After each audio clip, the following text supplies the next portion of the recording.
Hey guys, welcome to Passionate Lives. On this channel we do tips and strategy videos on how you can improve your mental well-being, as well as interviews with passionate people about the kind of things that inspire them and motivate them to do the things they do. If you're new here, please consider subscribing. We are putting out a video every weekday, Monday to Friday, and so if you subscribe then you get all the videos that we're putting out. Earlier today I got to talk to Rebecca Privilege.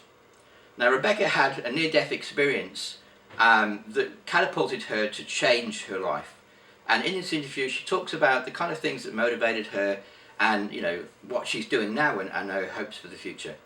I really hope they inspire you, and I look forward to seeing you at the end of this video.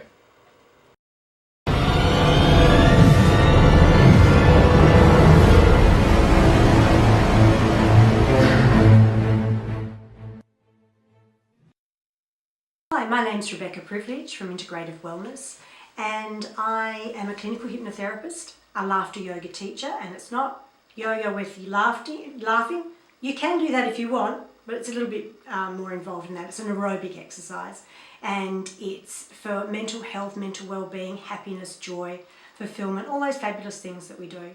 I'm also a family freedom coach, so I work with families and individuals, and particularly children, to get rid of, or my passion is to get rid of that epidemic of low self-worth, self-harm, depression, anxiety, and that lack of peace and harmony and happiness in families. Parents are screaming at their kids and they don't want to be doing that. So you can give them strategies and tools in their toolbox of life to get rid of that. I also, as a clinical hypnotherapist, I also work on what we refer to as the hierarchy of emotions. So these hierarchy of emotions are what blocks us. So we always start with anger, and then there's sadness, depression. So I do a lot of work with depression and the symptoms of depression. And then there's fear, hurt, shame, guilt, limiting beliefs, and anxiety. So we work through all of those.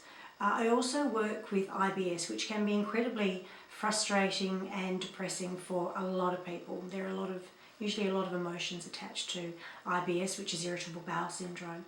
So hypnotherapy is 90% effective in the management and treatment of IBS. So that's really cool. We have lots of fun with that. And what got you started in your journey in this kind of business? Wow, I started I'm 55, so I started about 50 years ago, not 5 years ago, 50 years ago. And so I started working with energy then, and then I learnt Reiki. So I had a mum that was a nurse, and she's now retired, and she was a midwife. So she helped me with that journey and basically took my hand and taught me and showed me those things that were out there. And then in 2012 I died. I had pulmonary embolus, and I died whilst I was in hospital. So I had my fair share of depression, panic attacks. So I learnt what those were, and I'd never experienced those in my life, and that was really scary. So laughter yoga was the turning point for me. I'd lost my laugh, and I'd been known globally for my laughter. I'd had a very successful international corporate career before I got into healing in a full-time capacity. So I stumbled across a wonderful networking lunch. I don't know how I got there. I was in no fit state to be there. But thankfully I was, and it was always meant to be. So I found my laugh again. There was a lady demonstrating laughter yoga. So I decided that finding my laugh again was a really good thing and something I wanted to keep. So I went and trained as a laughter yoga facilitator and leader, and then I went on to train as a laughter yoga teacher, and then further on from that, getting more into the counselling side and the coaching side of my wellness practice, and then into clinical hypnotherapy. So it's been a personal journey, and one that I have absolutely loved, and seeing the changes in my clients' faces every day is just makes it all worthwhile. It's what it's about. What inspires you and motivates you? Health. Everybody's divine birthright, in my opinion, is to be healthy, happy and whole. And if I can help that in any way, shape or form, bring it on. Everyone deserves to be healthy, happy and whole. And have, their laugh back too. Wow. So important. That's quite a really turning point for you when you died, obviously, and then you came back. And was it like a light bulb moment that you have to work in this space, or was it? No, it was another kick up the pants, and I was actually incredible. I was full of rage when I came back. I was not happy. I hadn't been scared of death, thank God, before that, and I was less scared of death. But where I was going was incredibly peaceful and happy. So to come back here was just like, what? No, I'm going there. It made no sense. And I was completely and utterly enraged. So I was a very unhappy little Vegemite for quite some time. Yeah, it wasn't pleasant to be around. How did you deal with that rage then? Because obviously if you wanted to go to that peaceful place, and you would have been quite resentful that they kind of saved your life. I didn't really have much choice for 6 weeks, so I was like in bed, in hospital, and that was it, in ICU and then up on the ward, and not being able to breathe and having problems with other mobility issues. So I didn't really have a choice. And then I had a beautiful, beautiful friend drive all the way down from Geraldton, took one look at me and said, "So, what was that about, mate?" And I said, "I don't know." And then she really called me on my stuff. And she was the first one who had been able to elicit an emotional response. So I bawled my eyes out, which was exactly what I needed to do. And she went, "Great, my job here's done," jumped in the car and drove back to Geraldton that day. So, wow. Good friend. And she told me months later, she said, "I can't believe I did that. It took all my courage." And yeah, she was good. And so what gave you the idea of getting into the wellness space? I've always loved it. I've always been a very well person. We were very fortunate growing up. Mum cooked everything from scratch, so we didn't know what processed food was. So everything was cooked from scratch. Dad was a Commonwealth meat inspector, Mum was a nurse. So we always had very good food. And I was a champion swimmer as well. So we'd eat Mum out of house and home, the four of us, poor thing. And health had always been something, even though Mum was in the medical model. It was also anything that was complementary and natural was always encouraged. We didn't get sick. We were very fortunate. We just did not get sick. We'd grow a lot of things at home. We were out in the fresh air. There were no electronics in those days. The worst we had was the TV, the good old box, we used to call it. So yeah, I've always been interested in health, always. So was there a sense then when you came back that your job on earth wasn't done? Yes. Was that kind of feeling? Yes, and that size 8 up my backside is what really, really felt like there was a size 8 up my backside. And that, get on with it. Time's a wasting. Yeah. You've wasted too much time already doing the right thing, getting a proper job. Yeah. And so tell me about the journey. So you didn't just automatically do Reiki and all the other stuff. So how did that kind of evolve? Well, Mum took me along to a Reiki weekend.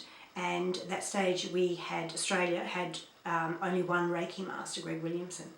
And he had come over. So it was all very woo-woo and quiet and secret at that time.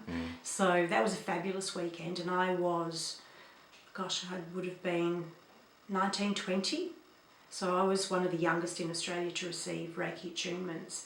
And then I went on to Reiki 2 and then became a Reiki master. And Mum then also took me along to reflexology, and I'd done a lot of energy work and learnt about energy alignments, which I'd learnt when I was 5 with my spirit friend, which of course no one else could see, which devastated me when I went to school. Didn't understand. And so I've always been interested in it and have done a lot with kinesiology, and I'm qualified in a number of modalities as long as my arm.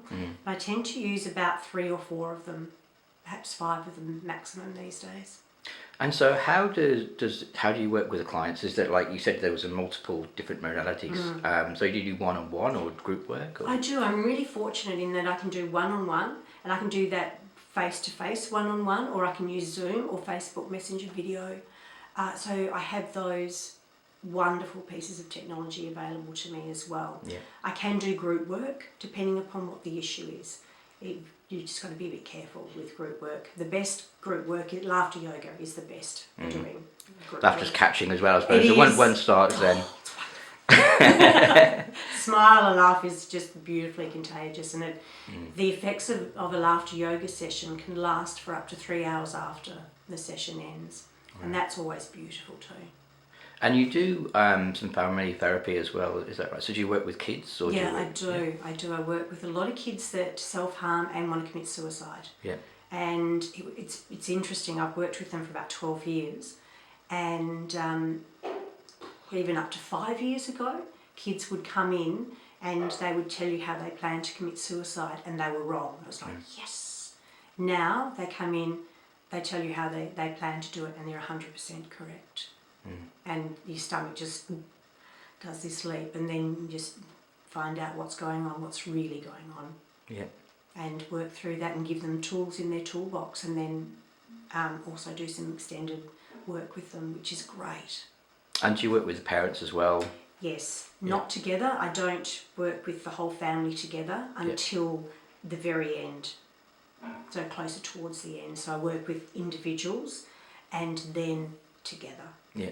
Once everybody is in a space where they can actually cope with being together, because they're actually not angry with each other, and they actually quite like each other. It's like, oh, I like this person, I don't mind this person, I'm not screaming my head off at this person. Yeah. And I'm not And so full of do you anger. see a lot of the changes in the people? Is it like instant, or does it take a while? No, it's pretty instant, which is just beautiful. After the first session, you can see a difference in their face. It's just gorgeous. And you start hearing this difference with the tasks that they get for when they go home. And then from each session, you see that lightness of being and that relief, and their faces change. It's gorgeous. And they come back and they tell you how their life is changing, and how things at home are changing, and that the dialogue at home is changing. It's no longer screaming and yelling and around the table hearing things like, if you kids don't shut up, we're going to get a divorce.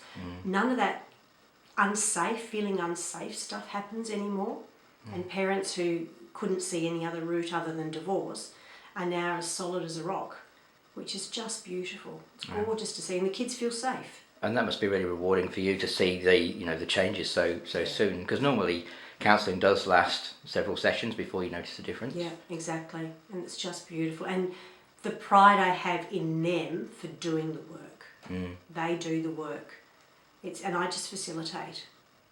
They do the work, and they use the tools that I give them, and that's just beautiful. And they've got some of these kids are 10 and they've got those tools for the rest of their life. Yeah.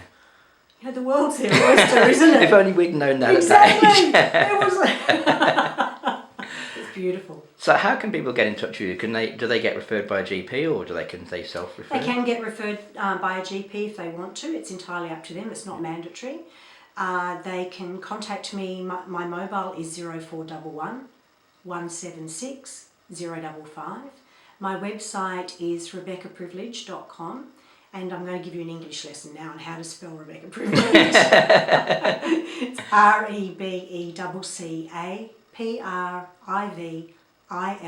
REBECCAPRIVILEGE.com. And you And we'll can put some email of me those. at rebecca@rebeccaprivilege.com. And we'll put some of those details up at the end of the video as well, so that Fab. if anyone needs to, Great, thank you. Awesome. And so how long, just take the first session that you have, is there like a set time limit, or? The first one is an hour and a half. That first session is an hour and a half. After that, it's an hour. I say allow an hour and a quarter. Yeah. So I try and keep it to an hour and a quarter. I'm results focused more than time focused. One of my clients said to me yesterday, hang on a minute, I've been here for 2 hours.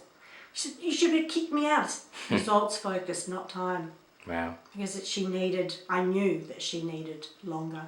A couple Yeah. of my clients, I know I booked them in for 2 hours because that's what they need. Others are out in 3/4 of an hour, others are out in an hour. Whenever they achieve their result and get to where they need to be, that's the main thing. Wow, so that's a really flexible time-wise especially. So where are you based? Are you based in Perth or? I'm based in Secret Harbour, which is 45 minutes south of Perth on the coast, so smack bang in between Rockingham and Mandurah. Yep. And fortunately I have beautiful international clients as well, and interstate clients, so Zoom, Facebook Messenger video, we can do amazing things. It's great. It does make it easy when we can use that technology to help people rather than it pulling people apart. Exactly, it's a beautiful thing. Yeah. I love it. Absolutely. And so what does the future hold for, for the counselling and for you? I have big plans. Take over the world. Conquer the world, one person at a time. Heal the world one person at a time, really. I'll be doing a lot more training and a lot more marketing of what I do, because I've been rather quiet about what I do. And so I now need to speak a little more about it. I'm doing a lot more presentations and in the public sector, and hopefully detailing some doctors so that they understand about the family therapy, family freedom coaching protocol, and the emotions and the anger and the anxiety, and also the IBS, the irritable bowel syndrome. Take that off, the doctors as much as possible. Take that load off, because it's a huge load and they don't need it. They've got other things to do. And there is, I guess not just IBS, but there's a big link between that chronic pain and depression as well, isn't there? Absolutely, and I do a lot of chronic pain elimination as well, so that is really good, because there is always, chronic pain, whether it's bone on bone or not, is blocked emotion. It's just what happens. Everything is emotional, and we forget. We think, no, it's got to be this, it's got to be that. It's emotional at the end of the day. So you cure the emotion and you cure the chronic pain. Yeah, you release that emotion and the pain releases with it, so you drain that pain away, and it's just old pain that will go.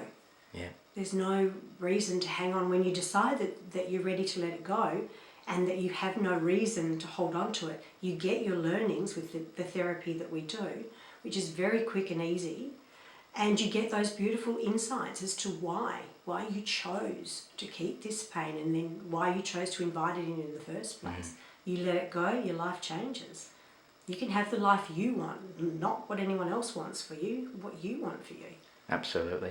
And just one final thing, someone watching this video with mental health problems, depression or anxiety, and they're not quite sure what to do, what would you say to them? Give me a call. Let's have a discovery session. We'll have a free discovery call. We can do that via Facebook Messenger video, Zoom. We can do it on the phone, face-to-face, whatever is easier. Perfect. Thank you very much, Rebecca, for coming in. You're welcome. Thank you. Hey guys, that's all we've got time for. But I hope that interview with Rebecca inspired you to make some changes in your life. Don't wait for a near-death experience before you change things in your life. Think about what you can change today, what you can do today to make tomorrow a better day. Please leave a comment down below about the kind of things that you would change in your life if you were guaranteed success. Often the things that hold us back is the anxiety about failure. But if we abolish that, if we get rid of that, then, what are we capable of? So please leave a comment down below about the kind of changes that you'd make in your life. And I also encourage you to subscribe. We are putting out a video every day, Monday to Friday. And so I really encourage you to hit subscribe so that you get all the latest videos we're putting out. Thank you for watching, and I look forward to seeing you in the next video.